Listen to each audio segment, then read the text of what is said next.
जरा सोचिए, क्या होता अगर पृथ्वीराज चौहान की सेना ने अहोम साम्राज्य की वो क्रांतिकारी पाइक व्यवस्था अपना ली होती। चलिए, आज इतिहास के इसी सबसे दिलचस्प व्हाट इफ सवाल की तह तक चलते हैं। साल था 1192। मैदान था तराइन का। हुई एक लड़ाई और बस उत्तर भारत का इतिहास अगले 800 सालों के लिए पूरी तरह से बदल गया। हम सब ने स्कूल में इसके बारे में पढ़ा है, लेकिन सवाल ये उठता है कि आखिर ऐसा हुआ कैसे? सिर्फ एक हार ने इतनी लंबी गुलामी की नींव आखिर रख कैसे दी? इसका जवाब जानते हैं, इस एक लाइन में छिपा है। 1192 की वो हार हिम्मत की कमी की वजह से नहीं हुई थी। वो एक आर्किटेक्चर, एक बनावट की हार थी। मतलब दिक्कत तलवार चलाने वाले के हाथ में नहीं थी, दिक्कत तो उस सिस्टम में थी जिसने वो हाथ ही बांध रखे थे। तो फिर वो कौन सी घातक खामी थी? आखिर उस सिस्टम में गड़बड़ क्या थी? चलिए, उस राजपूत सैन्य व्यवस्था के आर्किटेक्चर को जरा और करीब से समझते हैं, जिसने उस हार की जमीन तैयार की। जरा ये आंकड़ा देखिए, ये सच में दिमाग हिला देता है। उस समय की वर्ण व्यवस्था की वजह से देश की रक्षा का पूरा भार सिर्फ 10% आबादी यानी क्षत्रियों पर था। अब इसका सीधा मतलब क्या हुआ? यही कि 90% लोग जंग के मैदान में लड़ने की जगह सिर्फ तमाशा देख रहे थे, क्योंकि वो लड़ ही नहीं सकते थे। देश की 90% ताकत तो इस्तेमाल ही नहीं हो रही थी। और देखिए, मामला सिर्फ सामाजिक नहीं था, राजनीतिक भी था। पृथ्वीराज चौहान एक ऐसे सीईओ के तरह थे जिनकी अपनी कोई परमानेंट टीम ही नहीं थी। वो अपने पार्टनर्स यानी सामंतों पर पूरी तरह निर्भर थे, और इन सामंतों की वफादारी वो राजा से पहले अपने कबीले और अपनी जमीन के लिए थी। तो ये एक बेहद कमजोर और नाजुक ढांचा था। और बस यहीं से पैदा होता है वफादारी का एक बहुत बड़ा संकट। देखिए, राजपूत सिस्टम में लॉयल्टी, वफादारी बटी हुई थी, अपने सरदार के लिए, अपने कबीले के लिए। लेकिन पाइक सिस्टम का सिर्फ एक ही मंत्र था, लॉयल्टी सिर्फ और सिर्फ राज्य के लिए होगी। ये सुनने में भले ही छोटा सा फर्क लगे, पर असल में यही वो फर्क था जो हार और जीत तय कर रहा था। तो इस टूटे हुए आर्किटेक्चर का, इस बिखरी हुई लॉयल्टी का आखिर इलाज क्या था? मजे की बात यह है कि जवाब भारत के ही एक कोने में छिपा था, पूर्व में अहोम साम्राज्य की शानदार पाइक व्यवस्था में। देखिए, पाइक व्यवस्था किसी क्रांति से कम नहीं थी। यह सिर्फ एक फौज बनाने का तरीका नहीं था, बल्कि पूरे के पूरे समाज को एक धागे में पिरोने का सिस्टम था। डील एकदम सीधी थी। हर मर्द राज्य के लिए काम करेगा, चाहे फौज में हो या खेत में, और बदले में राज्य उसे देगा टैक्स फ्री जमीन। और इस पूरे सिस्टम की आत्मा थी ये सोच। पाइक व्यवस्था ने उस 10% वाले नियम को जड़ से उखाड़ कर फेंक दिया।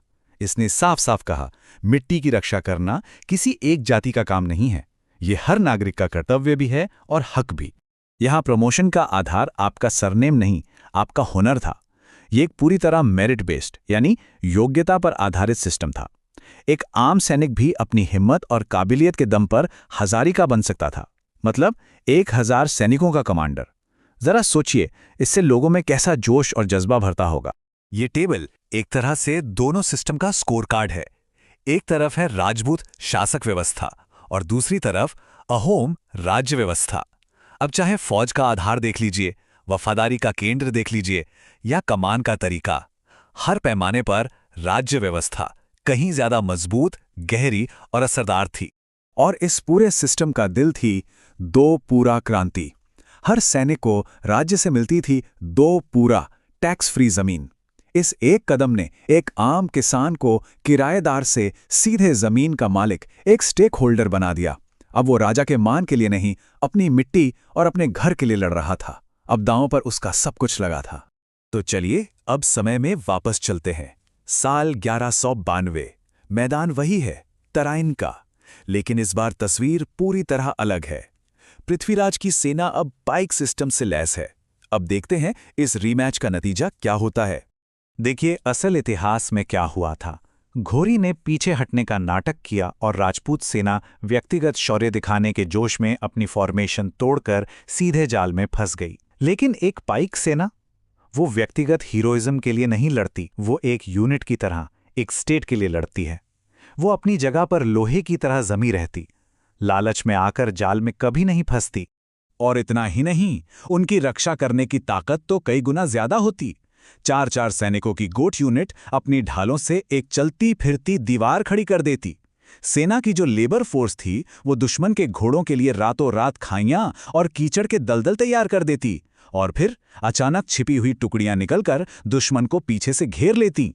ये एक 360 डिग्री डिफेंस था। तो इस काल्पनिक रीमैच का नतीजा क्या होता? एक शब्द में, जीत। और ये जीत किसी एक बहादुर योद्धा की नहीं होती, ये एक मजबूत सिस्टम की जीत होती। ये इस बात का सबूत होता कि एक एकजुट, एक संगठित राज्य को कोई भी बाहरी ताकत हरा नहीं सकती। अब जरा सोचिए, इस एक जीत के बाद क्या होता? यहां से इतिहास एक पूरी तरह से अलग, एक सुनहरा मोड़ लेता। ये टाइमलाइन उस वैकल्पिक भारत की है जो शायद हो सकता था। 1192 की जीत उत्तरी सीमाओं को हमेशा के लिए सील कर देती। इसका मतलब न कोई दिल्ली सल्तनत होती, न मुगल साम्राज्य आता। सदियों का विदेशी शासन शुरू होने से पहले ही खत्म हो जाता। और जब यूरोपियन आते तो उनका सामना टुकड़ों में बटे एक देश से नहीं, बल्कि एक फौलादी, मजबूत और एकजुट राष्ट्र से होता। पूरा का पूरा उत्तर भारत एक किला राज्य बन जाता।